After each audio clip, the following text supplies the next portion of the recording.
School പാഠ്യപദ്ധതിയിൽ ഭഗവത്ഗീത നിർബന്ധമാക്കിയ ആദ്യത്തെ Indian സംസ്ഥാനം ഏതാണെന്നറിയാമോ? മധ്യപ്രദേശാണ്.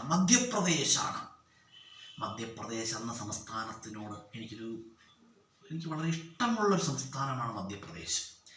കാരണം മറ്റൊന്നുമല്ല, എൻ്റെ വിദ്യാഭ്യാസത്തിൻ്റെ സിംഹഭാഗവും മധ്യപ്രദേശ് എന്ന സംസ്ഥാനത്തിലായിരുന്നു. അതുകൊണ്ടൊക്കെയാണ് കേട്ടോ. മധ്യപ്രദേശിലെ 3-4 കോളേജുകളിൽ ഞാൻ പഠിച്ചിട്ടുണ്ട്. മധ്യപ്രദേശിൻ്റെ തലസ്ഥാനമാണ് ഭോപ്പാൽ.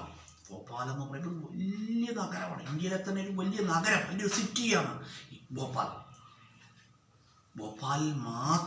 ഭോപ്പാലിൽ മാത്രമായിട്ട് ഏതാണ്ട് 100-ൽ പരം എഞ്ചിനീയറിംഗ് കോളേജുകളുണ്ട്. 100-ൽ പരം എഞ്ചിനീയറിംഗ് കോളേജുകളുള്ള ഒരു സ്ഥലമാണ് ഭോപ്പാൽ. നമ്മുടെ കേരളത്തിൽ മൊത്തത്തിലാണ്ട് 100 എഞ്ചിനീയറിംഗ് കോളേജ് ഉണ്ടോ? മറ്റേത് മധ്യപ്രദേശിലല്ല, ഭോപ്പാൽ എന്ന സ്ഥലത്ത് മാത്രം. മധ്യപ്രദേശിൽ മധ്യപ്രദേശ് എന്ന സംസ്ഥാനത്തിൻ്റെ ഒരു തലസ്ഥാനം മാത്രമാണ് ഭോപ്പാൽ. അല്ലെങ്കിൽ മധ്യപ്രദേശിലെ ഒരു ജില്ല മാത്രമാണ് ഭോപ്പാൽ. അപ്പം അങ്ങനെയുള്ള ഭോപ്പാൽ എന്ന ജില്ലയിൽ മാത്രം ഏതാണ്ട് 100-ൽ പരം എഞ്ചിനീയറിംഗ് കോളേജസ് ഉണ്ട്. മധ്യപ്രദേശിൽ മൊത്തത്തിൽ എത്രയോ എഞ്ചിനീയറിംഗ് കോളേജുകൾ ഉണ്ടായിരിക്കും. നമ്മളൊന്ന് ചിന്തിച്ച് നോക്കണം.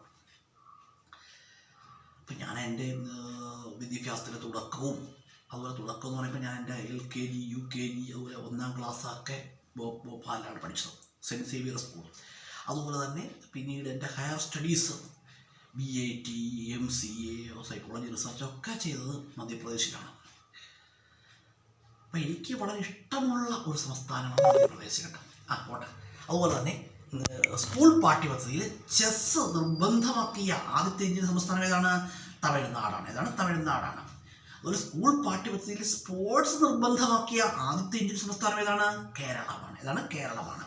ആദ്യത്തെ ഡിജിറ്റൽ സംസ്ഥാനം ഏതാണ്? കേരളമാണ്. സമ്പൂർണ്ണ സാക്ഷരത കൈവരിച്ച ആദ്യത്തെ ഇന്ത്യൻ സംസ്ഥാനം ഏതാണ്? കേരളമാണ്.